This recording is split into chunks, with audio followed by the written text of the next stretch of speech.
Hi Dylan, we're glad to have you here back at Cajon Valley High School. After a long break, especially with the pandemic, this is the first time we've been able to have an event, live like this since February of 2020 was our last one. So I know over that break we had you here like live, like for virtual concerts. We had two of those, no, one. I think it was just the one. Yeah, just the one. But we've had over the whole time, I think 2 or 3 different performers. But yeah, we've had you here twice in total. That's what I meant to say. Yeah. This would be your 3rd time here, and we're glad to have you starting us back up with the live concerts. Hopefully, it lasts this time. Yeah, definitely. I agree. I hope it lasts, man. We've all been waiting so long to get back to playing music. Because I know that like a lot of venues are starting up with their concerts too, and that's just been the big thing is we've been on lockdown. Yeah. Speaking of which, how have you managed the time in lockdown? Because I know a lot of artists have been struggling. Yeah, at first I would say it was interesting because I had planned to release my first album like right as the lockdown happened. I released my first album and I had like a tour planned and all this different plans, and I had to cancel all of them. And then by the time it came around to starting back up, like half of those places that I had booked are no longer even in business. Like the venue's fully closed. And so that's a big change. But I don't know, I think that the pandemic really kind of leveled the playing field in a lot of ways, because big artists like, even people like Justin Bieber and like Drake, like those kind of big artists, they were stuck at home just like artists like me, So we all kind of had to figure it out in our own ways, how we were going to keep going. Yeah, so, I mean, everyone at this point is looking for live shows, whether it's big artists or small artists. So I think you're kind of right in saying that it leveled the playing field. Were you able to make any new music or go into new sounds over the break? Yeah, I actually recorded a lot of music since in this whole pandemic. I've been recording, getting ready to release another album. This is going to be my first full-length album. And that should be, by the end of this year, I should have that out. I'm hoping sometime this fall. But I actually got, my next single release called Don't Know Much, and that comes out October 1st. Yeah, I saw, was it Never Ever? Never Ever was my most recent one. Yeah, I saw that. And so what would if you're able to tell us, what would the name of that new album be? The new album is going to be called All for Love.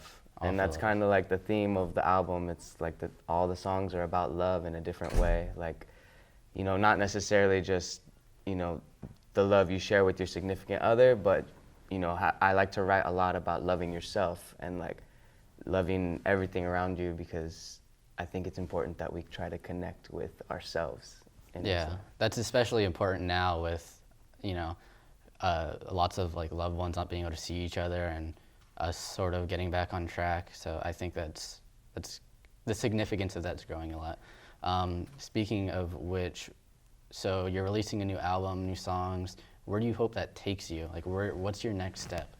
Well, I mean, eventually I would like to get the band on the road and do a little tour, but I really am going to put a lot of time into getting my online presence up, so I need to get a lot of content. I'd like to do a few music videos and just travel to do a few video shoots would be my main next step, and then hopefully that can lead to some better opportunities. Yeah, that'd be great, especially you'd be able to get your name out there. Exactly. People would be able to see you, and you just get more known.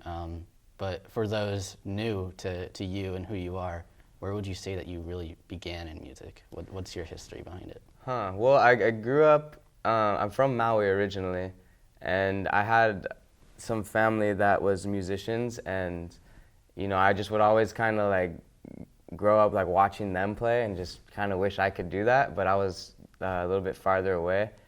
And then so I just kind of taught myself over time. But yeah, I would say it was the fact that I had musicians in my family that inspired me to pursue music. And then once I got into it, I was hooked, man. There was no turning back from there. So you would say your family was your musical inspiration, or was there someone else or something else in specific? Yeah, I mean, when I originally started playing music, I picked up acoustic guitar and I wanted to learn how to write songs and sing. And I think that's just because I had a lot going on in my own head, and it was a lot that I wanted to get out in some way, I just had so much to say. And I think that learning acoustic guitar was a way that allowed me to kind of get that out without just, So music is sort of your tool of telling the world who you are, in your view? Basically. How would you describe your personal sound? You know, it's always hard to describe yourself, but like I always like to say like I play like island reggae, but I mix it with like different genres like soul and R&B and pop, and you know, I try to blend like the old school genres with the newer stuff to just give myself. So a combination of sounds is... Yeah, I think that I've always been big into bands that like change their sound over time. You know, they don't just stick to one thing their whole career. I think that it's important to evolve. With that, also, if let's say you grew up with a band, the band's kind of also growing up with you if they're able to evolve their music. So I guess you can say that's what you're going at too? Yeah, exactly. Like, you know, the bands that we all grow up listening to, whoever it might be, like when you first start listening to them, they have something that draws you in, and as they go on, you know, they mature and they start talking about different stuff, start exposing you to different things, and I think that's a really great thing about music. Is at the same time, you're also going on. Yeah, like you feel like you grow along with these artists, and you can connect with the things that they're being vulnerable about, in a sense, you know? Well, with that, I know, because you said that music's how you get your word out. What's your favorite part about music? Because there's the recording, there's writing, there's producing, there's playing live music, there's all these different things. Yeah. Where would you say you fall best in? Like, you know, I've always liked producing, because I think that I do a lot of my writing while I'm producing. So I have a home studio, and I'll just be making stuff at home, and it'll start with like a chord progression or just a simple line that I keep repeating. And I just think it's like magic how, like, you know, you just keep on repeating the same phrase, and over time it just expands and expands and becomes this thing that you never expected at the beginning of it. yeah, you know? so you're sort of putting your ideas in and watching them grow. Yeah, and what's great about with all the technology now, like, you know, we have like GarageBand on our iPhones, like we have all these tools where if you have any kind of inspiration, you can lay it out and just kind of develop it in real time as you're thinking about it. Yeah, and you're able to all do that with like the tools we have. Like I might be wrong, but I'm pretty sure one of Gorillaz, the band's albums, were completely made on an iPad. On an iPad, yeah. I'm pretty sure that's true. And there's this other artist I listened to named Steve Lacy from a band called The Internet, and he made his first album fully on his iPhone. Yeah, and so you're able to take crazy. these small things, and you know, not everyone makes it to where they want to be. It's a really slow start for some people, and other bands, they just get huge instantly. How have you been able to handle persevering through music to get to the step where you want to be? Yeah, I mean, it's interesting, man, because like you said, it's different for everybody, and I'm definitely a grinder, you know. Nothing happens instantly ever in my experience, you know. I think that you have to work for everything that you get, and where I am now is only a result of the work that I've put in. It's just a reflection of that. So if I'm not where I want to be yet, I need to just continue to work harder to get there. And Yeah. I'm sure that I can get there, you know. It's just a matter of how much work am I willing to put in, you know. Yeah, because then there's those other artists that they just make one song and they're already on top. Yeah. It just doesn't come that way for everybody. Exactly.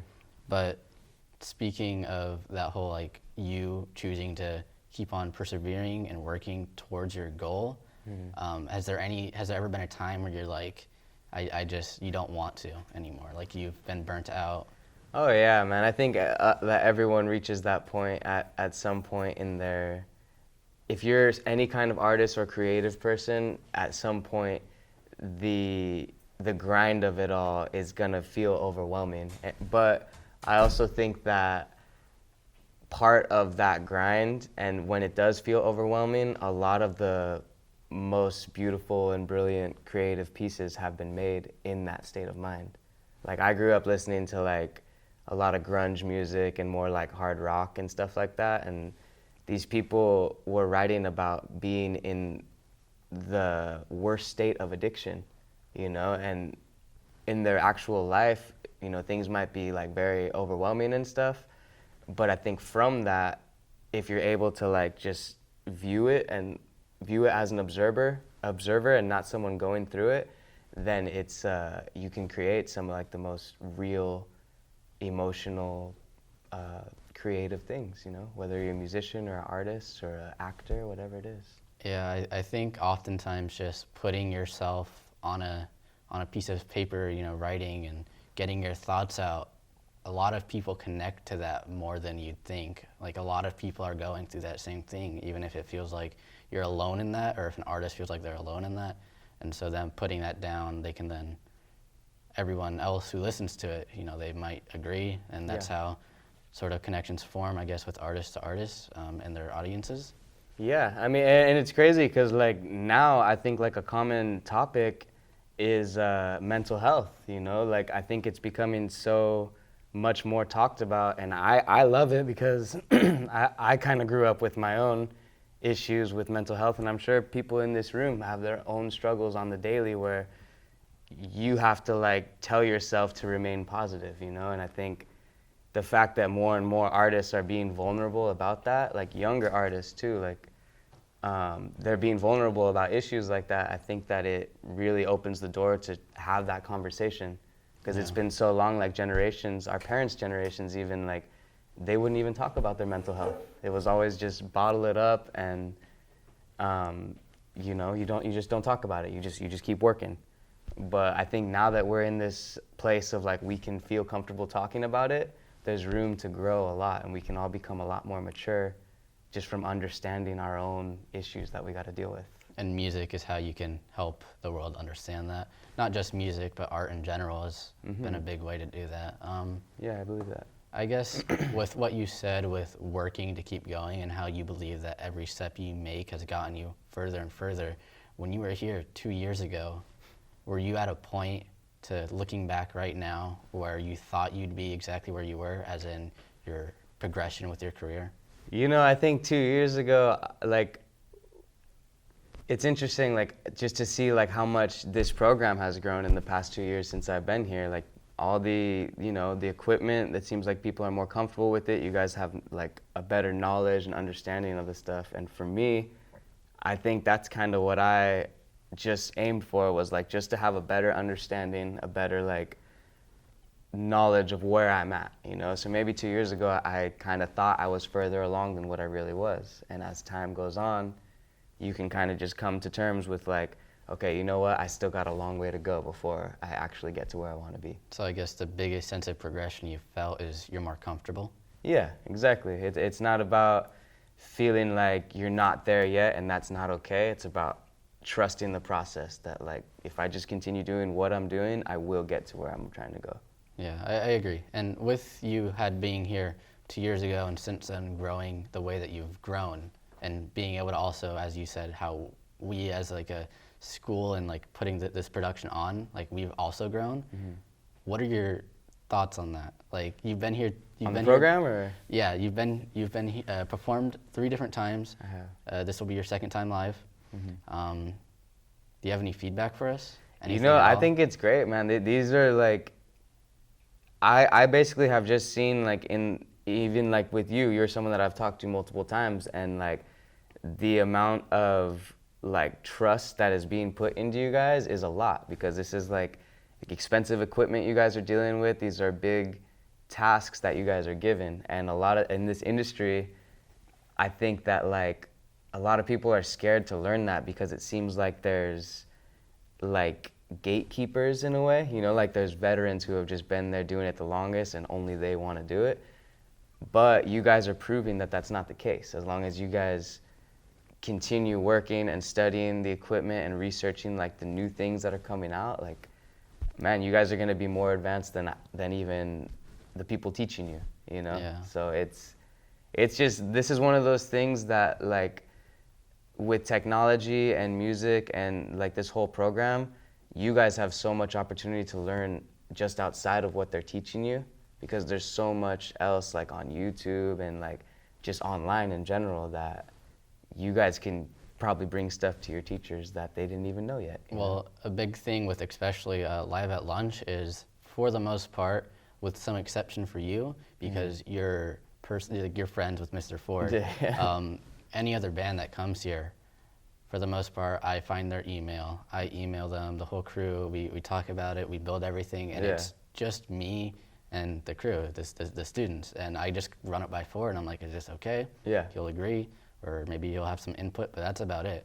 Totally. So I guess, yeah, there is major trust with this program, but I guess it was best to hear from you, any feedback, because I think you're one of the bands or acts we've had here the most. So that's, you know, honestly, man, I think it's, like, this is my honest opinion, like, any one of you guys could go into the music industry and work these positions that you're currently working, because all it takes is just showing up and having that professional attitude, you know. I first started playing music live when I was like 16, 17, and I would be playing with these guys that were like Mr. Ford's age, you know, like just people that have been doing it for longer than I've been alive, you know.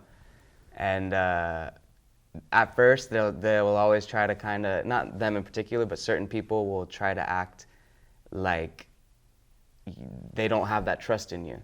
But I think going through this kind of program, it shows that, like, they can put that trust in you, you know. There's no need to be hesitant, because everyone, that trust is the only way you can learn. Exactly, yeah. And you got to give them a chance, you know. I think that's the main thing. Is just the only way people learn is by doing it, you know? And that's what this program's about. Well, closing up here, if you had any piece of advice, really, whether having to do with school or just life in general, what's one thing you'd like to say to not only the students, but just the people of our community? You know, I think the main, like, message that I try to give out with my own music and to myself and to other people that kind of share similar things is just not be too hard on yourself. You know, trust the process. We're gonna make mistakes. You're gonna grow from those mistakes, and you're still gonna say the wrong things sometimes. You're still gonna do the wrong things sometimes, but it's about trusting the process and trusting yourself and allowing yourself to grow.